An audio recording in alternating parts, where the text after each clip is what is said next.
What is going on? Welcome back to Jiu-Jitsu Outlet. I'm here with a legend in the Jiu-Jitsu community, Mr. Stuart Cooper. Dude, we're here chilling at the PGF backstage. It's about to be time for the draft. I'm super pumped to ask you about all the documentaries you're shooting, you know, your vision for the PGF, what you're trying to do here. But first, I want to ask you the question that I ask everyone, which is, how has training in Jiu-Jitsu helped your mental health since you started training? Oh, wow. It's helped my mental health, like, so much. I remember when I first started Jiu-Jitsu, I was like the biggest introvert. I was very shy in general. I didn't have much confidence. So what Jiu-Jitsu has done for me over the years is it's given me confidence, you know? Yeah, that's the main thing. You know, man. Now, I would never would have thought to see the day where I'm like teaching a class in front of like 50 people. You know, that would seem scary to me at the time. And then that's just normal, you know? Yeah. I feel like Jiu-Jitsu, it prepares you for crazy stuff. Like it puts everything in a perspective. Like they say in Fight Club, like you learn you're not made of glass, and it affects you in the rest of life. Yeah. I mean, you learn to be uncomfortable in the most uncomfortable situations. So if you know how to stay calm when you've got some monster on top of you in mount position trying to smother choke you, you know, other areas of life, it doesn't seem that bad, you know, when chaos kicks in. So, dude, I love your documentaries. And I've been doing jiu-jitsu and judo for about 14 years now.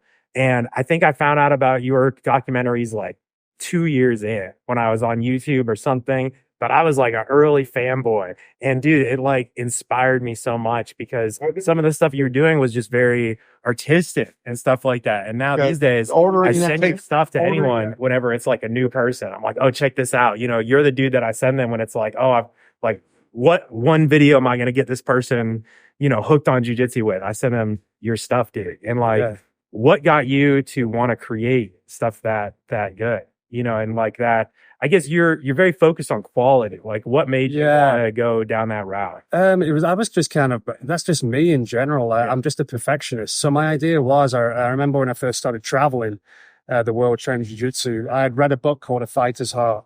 And that kind of inspired me to travel the world and go to all these different places training. So I thought, I could take a similar approach, but film. Let's do video blogs wherever I go and train, film some of the athletes, get some interviews, document my own journey. And then when I started doing it, I started putting a lot of effort into it. And I don't have it in me to just put out these quick videos. I always end up making them really artistic. And it take me a lot longer than I intend them to take me. So I think, that's just how I make them really. It's a lot to be said for that, man. I feel like there's almost this death of quality happening in our society with the short form stuff, like especially with the advent of TikTok and whatnot.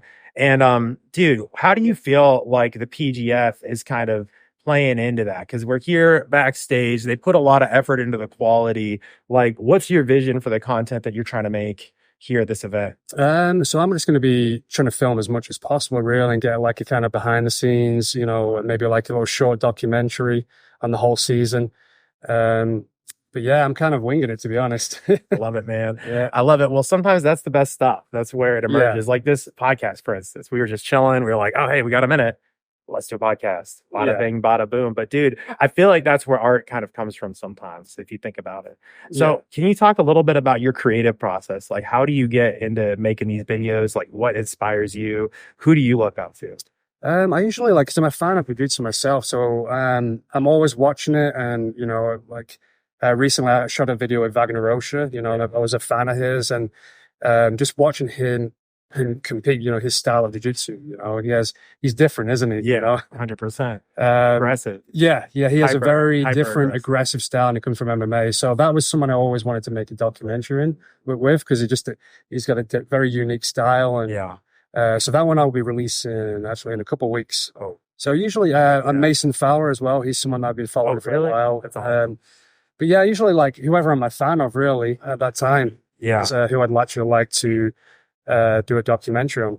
Yeah, dude, that's awesome. Like, I feel like jiu-jitsu is such a cool thing to watch. How do you feel moving into making jiu-jitsu mainstream through something like the PGF? What do you feel like needs to happen for this sport to grow? I mean, it's great that stuff like this is happening. You've got all these other shows. I think it's still got a ways to go before it goes more mainstream, but it's definitely on the way. I think Yeah. in the next 5-10 years, it's going to be a lot more mainstream than it is. Obviously, UFC, MMA has helped, but I think it's no-gi jiu-jitsu that is really going to go mainstream rather than gi jiu-jitsu. 100%, man. Like the gi's great, but you kind of got to be a martial artist to love it. Yeah, the no-gi is much more spectator friendly, isn't it? Yeah. Yeah. My wife is the ultimate test for me on this thing because if I can show her something, because she doesn't really train, she's done a little bit, but if I can show her a video and if she gets it, then I know that like that's good stuff, if that makes sense. Yeah. Like if I show her two people just in guard kind of stalling it out, she thinks it looks pretty weird. But if you show her like a big takedown into an arm lock, like anyone knows what that is. You know, she sees that and thinks like, oh wow, that looks cool. You know. Yeah, it's cool. UFC Fight Pass are putting all these shows on now. And the fact that, you know, you're getting like MMA fighters like Luke Rockhold. And, the crossovers. People like that, the crossovers, when you get a match like that, so like a well-known MMA guy going up against someone like Craig Jones, it brings those MMA fans over. Yeah. So 100%, man. Yeah. Well, dude, we're going to kick it here at the PGF, see the backstage. We're about to do the coaches picks here pretty soon. Yeah, in a couple hours, I think. Yeah. Exciting, man. We also got some legendary coaches here. So, dude, thank you so much for coming on the show. I got one last question for you. Who's your top pick here at the PGF? It's got to be between PJ Barch and Andy Varela. Yeah. One of those two, I think. Yeah, for me, it's so many good guys, though. You know, it really depends who's on that day, doesn't it? It's hard to pick. So many talented people. For me, it's between PJ and Hanato, but Andy, and Andrews, John Combs as well. It's crazy. Fuck, that's what tells Elijah Carlton. Yeah. Andy Varela is my top three, but it's really hard to place him between him and Canuto. Yeah, very hard to pick some, honestly, because their styles are similar, their pedigree is similar, and man. Top. But PJ Barch for me. What up, Andy, bro? We were just talking about you. Good things. We were literally just saying it's very hard to place you in the top three, man. Like you could be, it's either you or like you could be number one, man, on anyone's list.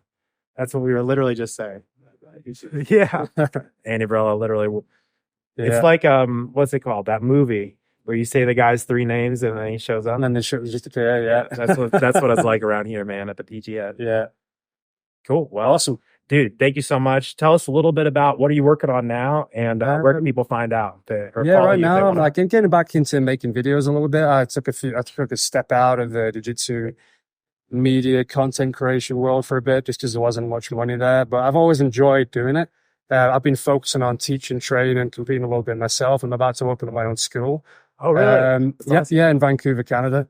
But I'm actually going back into bringing a few more documentaries out. So I've got one coming out with Wagner Rocha and Mason Fowler. I have plans to go over to Costa Rica and film the Rotolos at some point. Oh, really? Dude, that's awesome. Sounds like a great trip. Awesome, man. Well, thanks so much for coming on the show. Thank Appreciate you. Yes, appreciate it. Let's have a good time. Yeah, thank you.